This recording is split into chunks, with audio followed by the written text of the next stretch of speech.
Bueno, gracias por venir y trataremos de ir dando vueltas por lo que es Monteagudo y su vida con el periodismo. Porque la verdad, cuando hablamos de Monteagudo hablamos de uno de los primeros grandes periodistas que tuvo esta tierra, América Latina. Antes que nada, quería hacer una salvedad. Yo también le quiero agradecer a don José, porque la verdad que en don José Nader está gran parte de esa historia que se queda.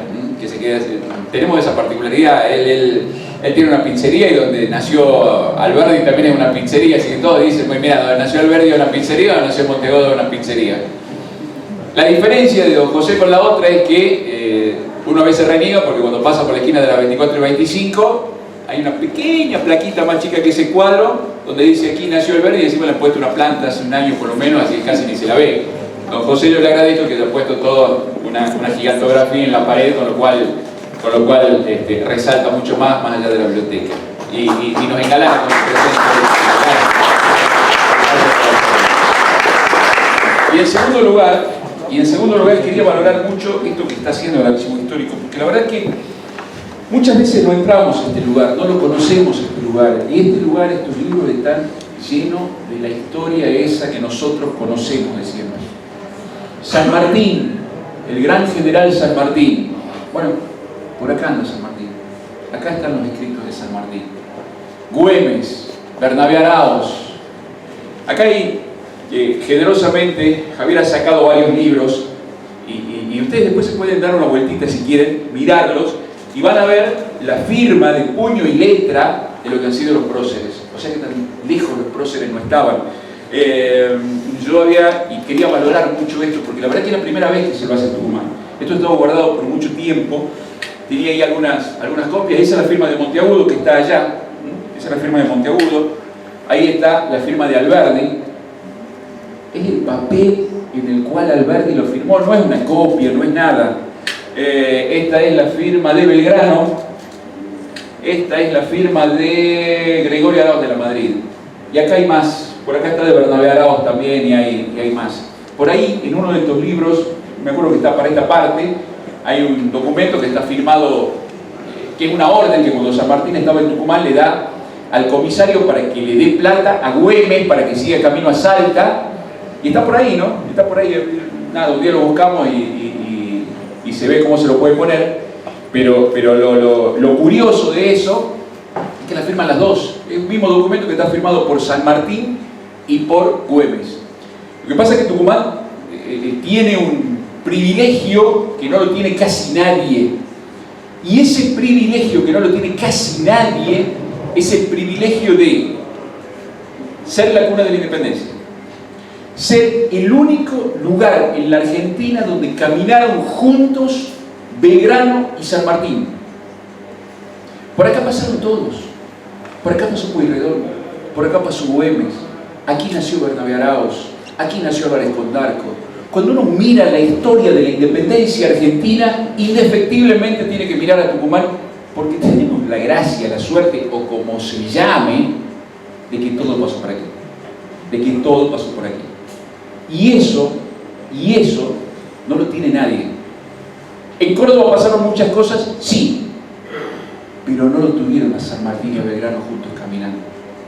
¿En Salta pasaron muchas cosas? Sí. ¿En Jujuy? Sí. ¿En Buenos Aires? También. Pero lo que tuvimos los tucumanos no lo tuvo nadie. Esto quiere decir que tenemos los tucumanos que darnos cuenta de la importancia que tiene la historia.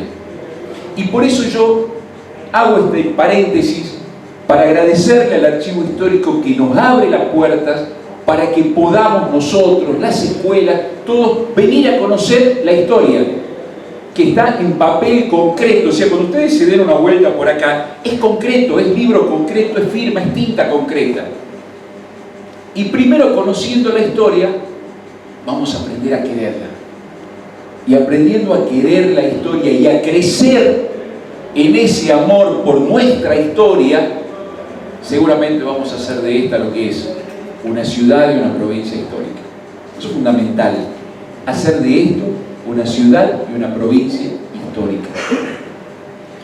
Haciendo esto una ciudad y una provincia histórica, el futuro para el desarrollo que tiene Tucumán es grandísimo. Es grandísimo. Si no, dense una vuelta o miremos hoy lo que es Roma. Está lleno de turistas. ¿Por el Papa? Sí, pero está lleno de turistas todo el año, porque Roma es historia. Salta mismo se sabe vender bien y sabe que es historia. Y así sucesivamente muchos, nada, nos van enseñando que la historia es un camino de progreso. Así que quería valorar porque esto que está haciendo el archivo, Raúl Abrasí, Javier y tantos otros, no quiero dejar de lado a los chicos que trabajan acá, tantos otros están apostando a algo que no se había apostado por muchísimo tiempo. Felicitaciones y un aplauso para ustedes.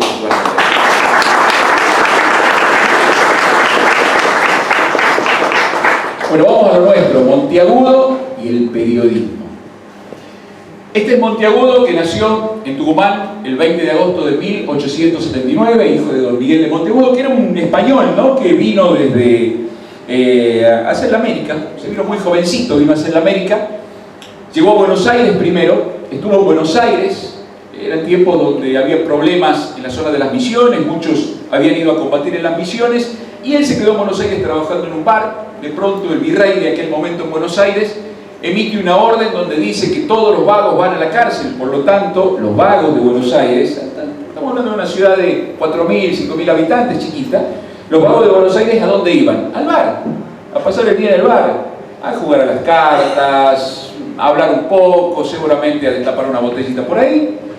Entonces, asustado el dueño del bar donde trabajaba Miguel de Monteagudo, un día decide cerrar el bar. Miguel va a trabajar, no lo encuentra. ¿Qué hace? Porque de pronto, sin trabajo, ¿en qué se convertía? Vago, a la cárcel. Entonces, para salvarse de la cárcel, aparentemente el hombre dice, me tengo que ir rápido de aquí, y lo que hace es buscar un destino hacia el norte. ¿Dónde llega? A Tucumán.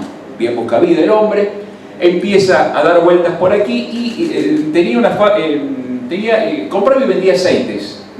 Un negocio donde compraba y vendía aceites. Se instala en lo de don José Nader, y ahí empezaba a comprar y vender aceite hasta que se enamora de una chica que trabajaba con un sacerdote en Chuquisaca, había venido a visitar a su familia después de muchos años, se enamora en el viaje a Chuquisaca, le pide la mano al sacerdote, no a la familia sino al sacerdote, le pide la mano para que, bueno, para poder casarse, se la otorga, regresan a Tucumán y bueno, empiezan a llevar adelante su familia. Van a tener 11 hijos, con la particularidad de que el único que va a sobrevivir va a ser Bernardo de Monteagudo. Los otros 10 o mueren en el parto o mueren a los pocos días de haber nacido.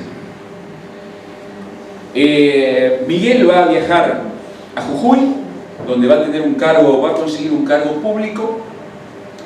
No pasé esto, que quería mostrarles, porque esta es la foto más antigua que hay, ¿no? Del 9 de julio, primera cuadra. Esta foto fue sacada hacia fines de 1800.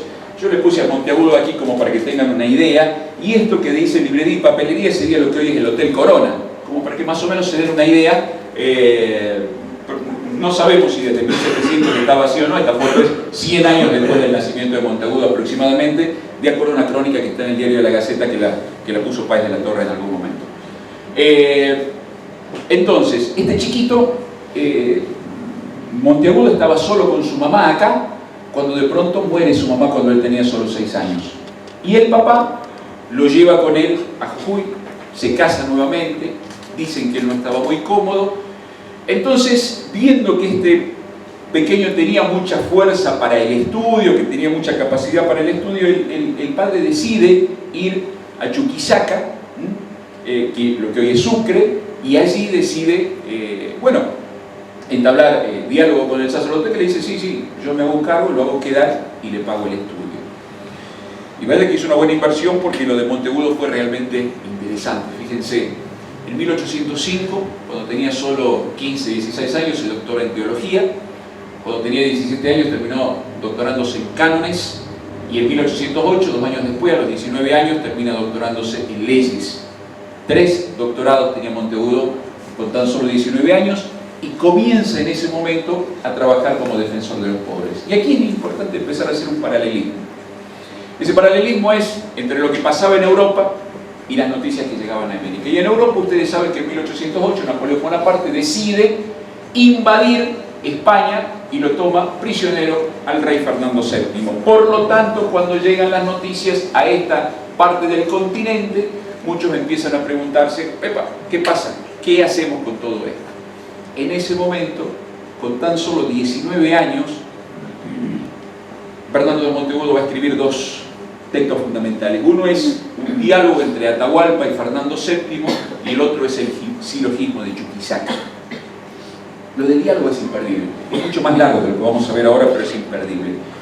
Monteagudo se imagina en su cabeza ir caminando por los campos elíseos, a un lado Atahualpa, el rey que había perdido todo en manos de los españoles, el último rey inca, y por el otro lado iba caminando, iban los dos conversando, Fernando VII. Y en esa conversación empieza Fernando VII diciéndole: el más infame de todos los hombres vivientes, es decir, el ambicioso Napoleón, el usurpador Bonaparte, con engaños me arrancó del dulce regazo de la patria y de mi reino, imputándome delitos falsos y ficticios, prisionero me condujo al centro de Francia. A lo que Atahualpa le va a responder: tus desdichas me lastiman, tanto más cuanto por propia experiencia, diciéndole ustedes me hicieron lo mismo, sé que es inmenso el dolor de quien se ve injustamente privado de su cetro y de su corona. Va a seguir el diálogo, va a ser un diálogo muy extenso, pero al final Atahualpa va a terminar con esto: habitantes del Perú, tengan en cuenta que virreinato del Perú, ellos estaban muy cerca del Perú. Habitantes del Perú, si desnaturalizados e insensibles habéis mirado hasta el día con semblante tranquilo y sereno la desolación e infortunio de vuestra desgraciada patria, despierten ya del penoso letargo en que están sumergidos. Desaparezca la penosa y funesta noche de la usurpación y amanezca luminoso y claro el día de la libertad. Quebrantad las terribles cadenas de la esclavitud y empezad a disfrutar de los deliciosos encantos de la independencia. Vuestra causa es justa, equitativa, vuestros designios. Reuníos, corred a dar ripio a la grande obra de vivir independientes. Esto circuló de manera clandestina. Los españoles que podían llegar a ver esto, obviamente lo iban a advertir. Pero con esto, más lo que se conoce como el silogismo de Chuquisaca, que es esto que escribe también Monteagudo y dice: ¿debe seguirse la suerte de España o resistir en América? Las Indias son un dominio personal del rey de España. El rey está impedido de reinar. Luego las Indias deben gobernarse a sí mismas. Para evitar que la Iglesia le diga no porque es por ley divina, cita a Santo Tomás, a quien lo había estudiado, y dice: Santo Tomás considera que el rey es un pastor que debe guiar a su pueblo hacia el bien común, tanto en el ámbito temporal como en el espiritual. Pero Santo Tomás también defiende un gobierno monárquico, pero no absoluto. Por lo tanto, el pueblo tiene derecho a resistir la tiranía del rey. Atahualpa, Fernando VII, en el diálogo anterior, había hecho referencia a Napoleón Bonaparte como el tirano. Si el tirano estaba en el trono, estaban dadas las condiciones para que se lo tome al gobierno. Hasta ahí nos va quedando, ¿no es cierto? Ahora, llega ya alguien, Raúl, Javier, Jorge, aquí el legislador cualquiera, y nos dice: ya nos tenemos que independizar de Buenos Aires. Tenemos que formar nosotros un país solo. Epa, ¿somos capaces de hacerlo? ¿Tenemos la capacidad para hacerlo? ¿Tenemos el coraje para hacerlo? ¿Cómo nos convencen? Esto que hacía Monteagudo era para convencer a la gente que era... Nosotros hoy con el Diario del Lunes decimos qué lindo la revolución. Había que convencer a la gente. Y yo insisto en todo esto porque Monteagudo no va a ser un hombre de armas, pero va a ser un hombre de mucha letra, de mucha pluma. El objetivo fuerte de él va a ser convencer a la gente de que tenía que ir por un lado. Obviamente después de esto se va a levantar el claustro en Chuquisaca. El 25 de mayo de 1809 se va a producir la primera revolución. Se produce la revolución de Chuquisaca, los criollos toman el poder, el titular de la audiencia es detenido. Meses después, en La Paz, también se va a generar una primera junta de gobierno. Ambas van a caer ambas juntas de gobierno van a caer. Monteagudo obviamente va a terminar detenido hacia septiembre de 1809.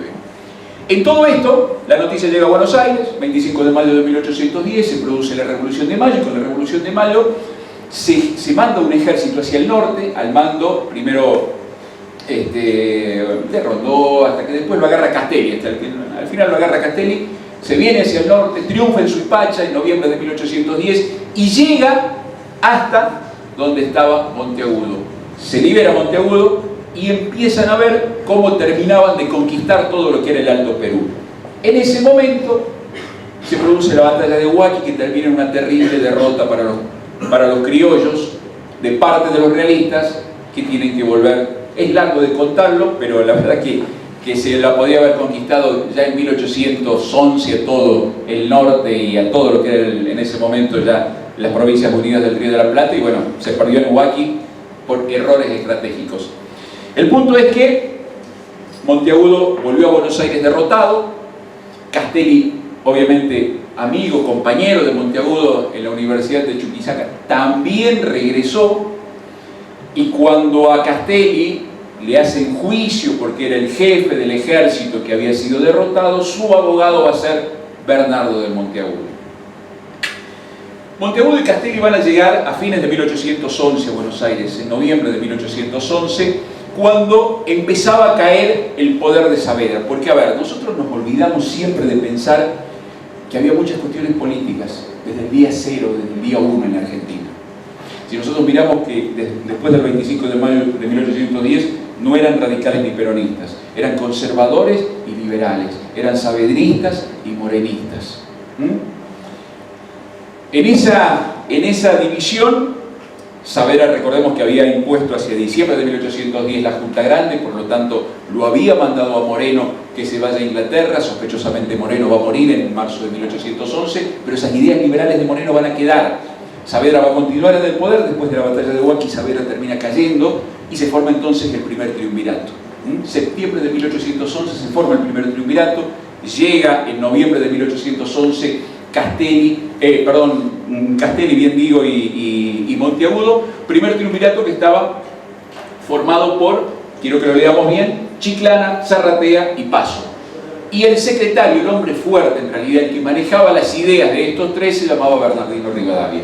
Zarratea coloca como el nuevo editor de la Gaceta de Buenos Aires, que había sido fundada por Moreno, hombre liberal, Zarratea más bien conservador, a un señor que se llamaba Paso Silva o Paso Canqui.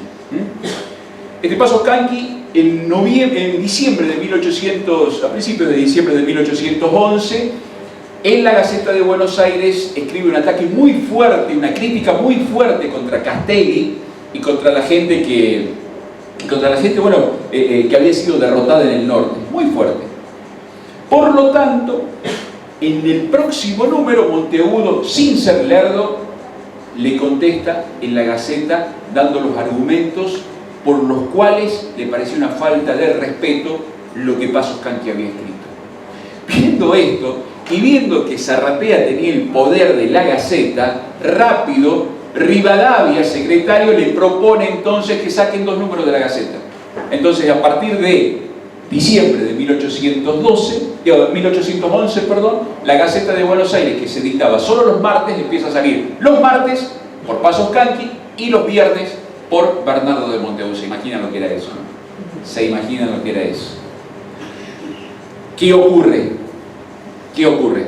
A fin de año, en diciembre, a Pasos Canqui lo sacan del medio y queda como único editor de la Gaceta Monteagudo, que va a estar durante enero, febrero y marzo de 1812 al frente de la Gaceta, donde también después ya le va a empezar a incomodar a Rivadavia, y bueno, finalmente Rivadavia lo va a sacar. Pasos Canqui va a ser desvinculado de la Gaceta y va a fundar el Censor. Entre enero, febrero y marzo, Buenos Aires tenía el Censor, tenía la Gaceta y tenía otro periódico más que publica con la Sociedad Patriótica, el ala liberal, morenista, Bernardo de Monteagudo, que se llamaba El Grito del Sur. Entonces, Rivadavia, que le propone a Monteagudo que se haga cargo de la Gaceta de los viernes, después lo termina sacando, y Monteagudo, cuando lo sacan de la Gaceta, va a fundar el Mártir o Libre.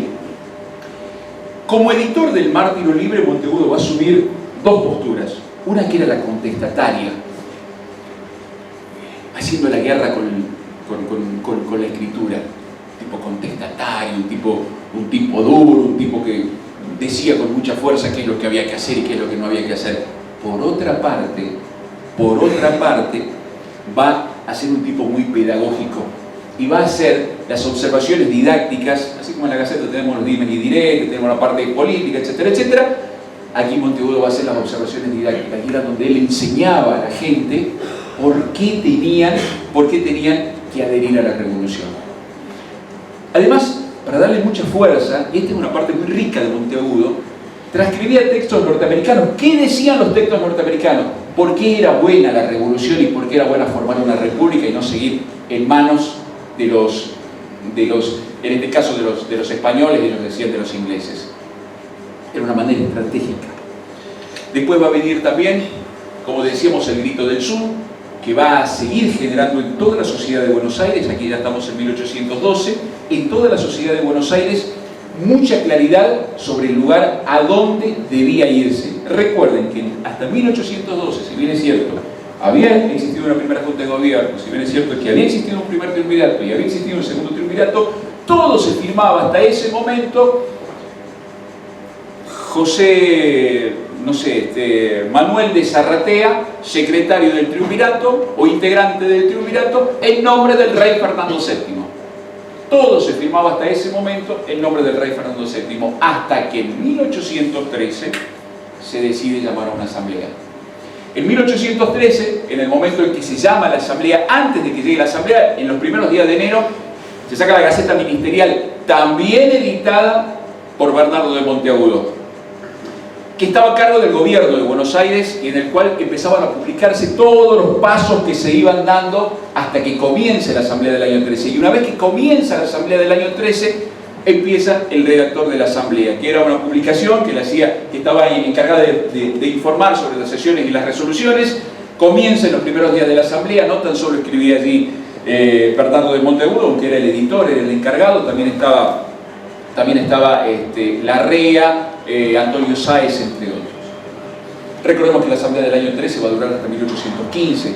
Recordemos que va a empezar a fracturarse Alvear por un lado, San Martín por el otro. San Martín va a ganar terreno, cosa que le va a molestar a Alvear, por lo tanto Alvear, que quería y tenía toda la gana de tener el poder concentrado en sí mismo, va a tratar de ir corriéndolo de a poquito a San Martín. San Martín 1813 gana San Lorenzo, vuelve, lo mandan a Tucumán. Por eso aquí en enero de 1814 se encuentra con Belgrano que estaba con un ejército del norte en ese momento bastante alicaído, lo sacan del medio de San Martín, lo mandan al norte.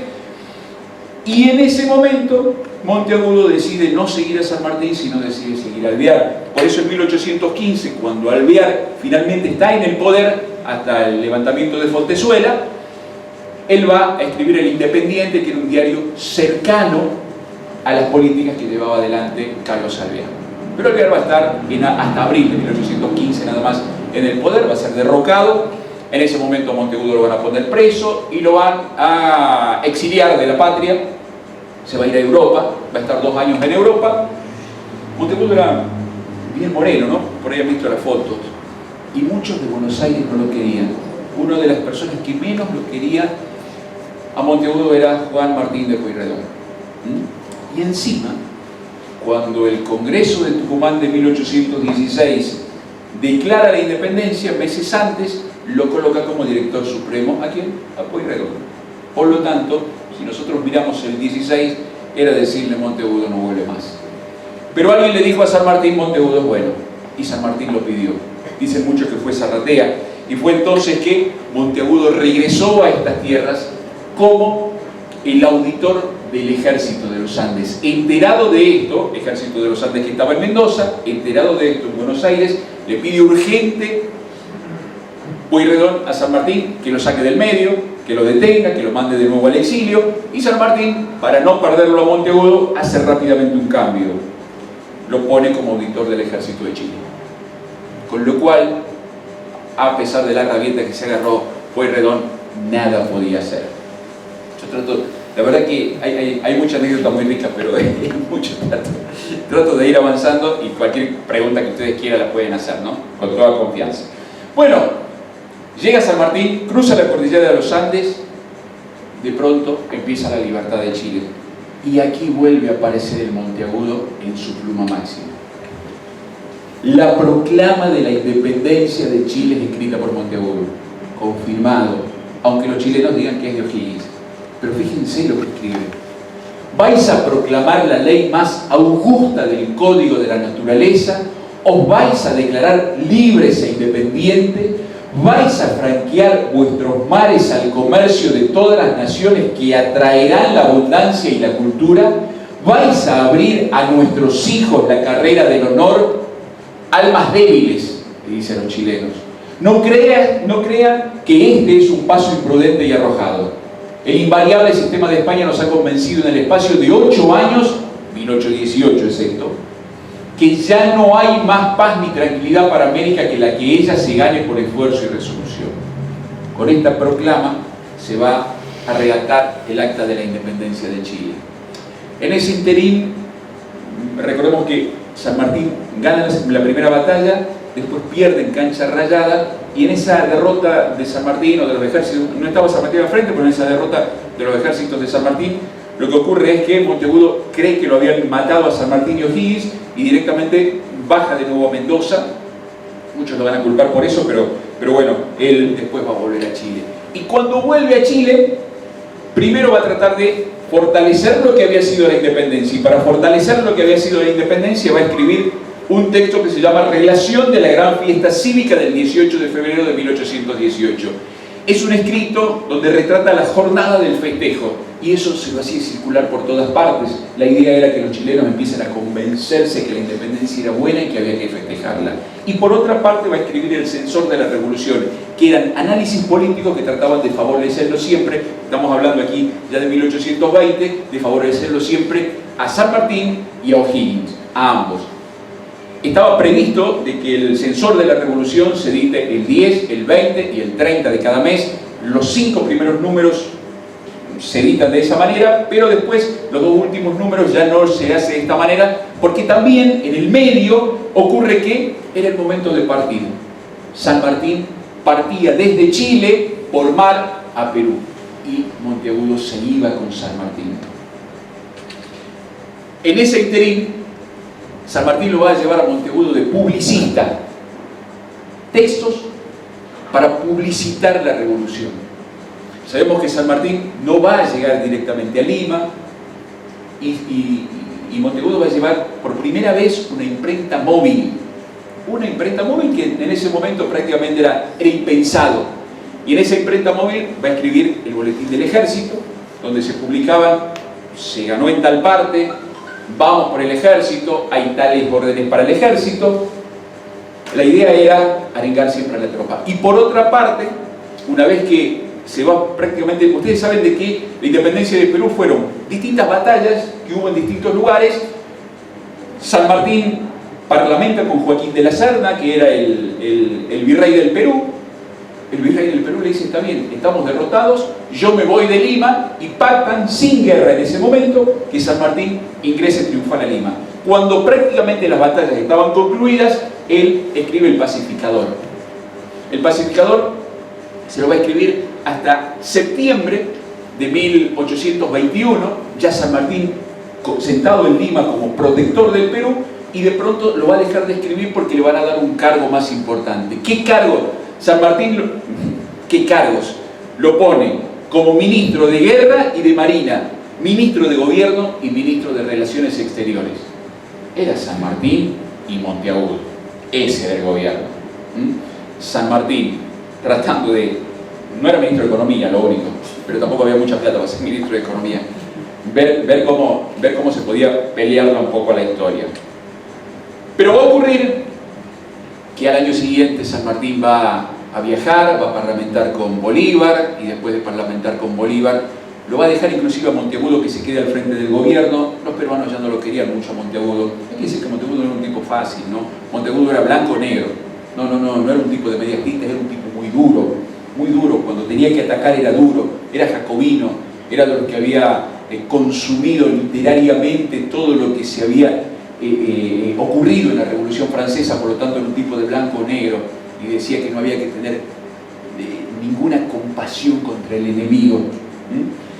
En ese punto, Monteagudo fue separado de su cargo. Una vez que San Martín se va, es detenido, lo mandan exiliado, y él, cuando va por Quito, lo mandan exiliado hacia el norte, a Panamá, a Centroamérica, pero él, cuando va por Quito, escribe sus memorias. Estando en Panamá, comienza a diseñar la idea de una nación hispanoamericana. Fíjense, desde el norte empieza a pensar en una nación hispanoamericana que abarque a todo el continente, menos a lo que era el Virreinato del Río de la Plata, o sea, menos a lo que hoy es Argentina, a lo que es Uruguay, a lo que es Paraguay y a lo que es Chile. Él decía, ellos ya están conformados, el resto no se puede, pero sí se puede hacer la Gran Colombia. Allí viaja a Guatemala, y después Bolívar lo hace llamar. Y cuando Bolívar ingresa triunfal al Perú como dictador del Perú, recordemos, San Martín tenía el título de protector. Cuando Bolívar ingresa como dictador del Perú, ingresa al lado de Bernardo de Monteagudo. Los peruanos que lo habían corrido, por ahí abrían los ojos y decían, ¿qué hace este? Bueno, ese hombre regresaba al Perú con la misma fuerza. Este tucumano, Monteagudo, es el único que tuvo la confianza total de San Martín y de Belgrano. No hay otro americano que lo han conocido a los dos, hay muchos, pero que hayan tenido esa confianza total para darles un cargo fundamental de gobierno, ninguno. Lo ha tenido Monteagudo.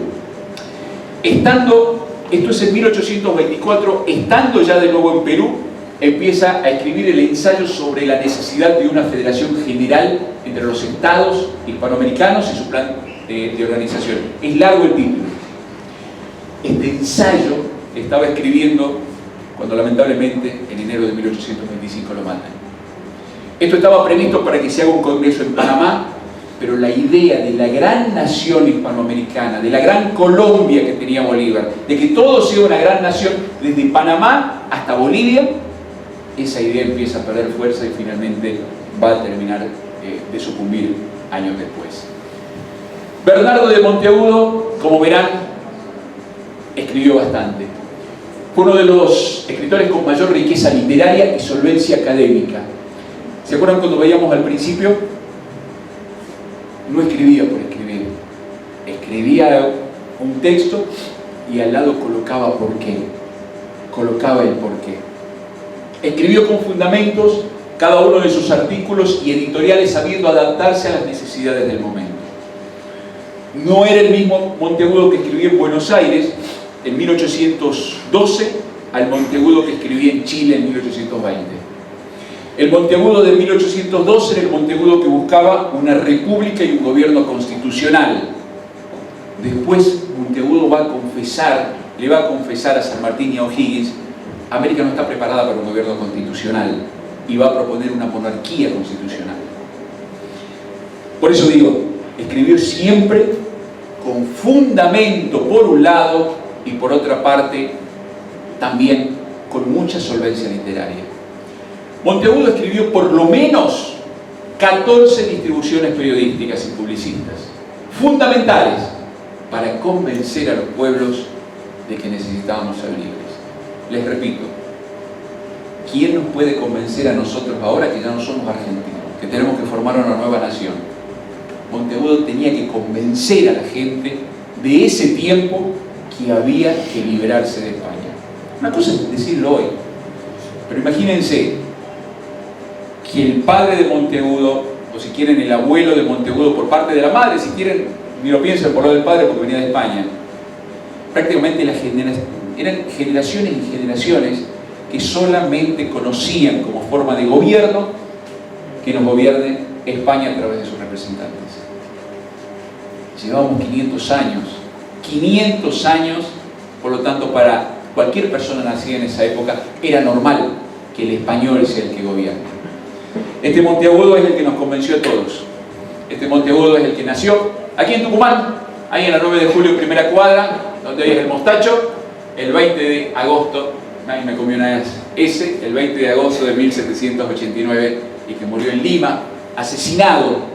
Hay que decir que murió asesinado. Hay muchas causas. Dicen algunos que la causa era porque iba a ver a su amante. Quedó esa. Pero tenía una enemistad muy fuerte con gente del gobierno de Bolívar. Inclusive algunos hasta sospechan del mismo Bolívar. Pero el tema es que fue asesinado el 28 de enero de 1825. La historia argentina trató de esconderlo. La historia mitrista, tenemos que ser honestos en esto, la historia argentina trató de esconderlo. No fue un hombre políticamente correcto, no lo fue. Hay muchos héroes a los cuales la historia argentina los ha escondido. Nos debemos conocer de Álvarez Condarco, nos debemos conocer más de Gregorio Arauz de la Madrid, Bernabé Arauz ni qué hablar, el año pasado lo hemos redescubierto un poco por el Bicentenario. Nos debemos, y hablo de algunos tucumanos, ¿no? Pero seguramente si empezamos a ver en otros lugares hay muchos más. Nos debemos conocer un poquito más de Manuel Pedraza. ¿Y cuántos otros? ¿Cuántos otros? Este fue Monteagudo y este es el año en el que tratamos de revalorizarlos de la manera que cada uno puede. Lo hizo muy bien la profesora Montalvo en su momento, contando, porque la profesora Montalvo es una de las autoras del proyecto para que los restos de Monteagudo finalmente descansen en Tucumán. No sé si lo sabía, pueden ir a visitarlo, está en el Cementerio del Oeste. Lo hizo el doctor Albarracín también, lo hizo Segundo Ramos, curador que conoce mucho sobre la iconografía de Monteagudo, y me toca cerrar a mí. Y la idea era cerrar contándoles de lo que uno sabe, ¿no? Bueno, cada uno está por donde uno está, a mí me gusta el periodismo, así que bueno, me puse a leer un poco de este Monteagudo periodista. Gracias por estar, gracias al Archivo Histórico.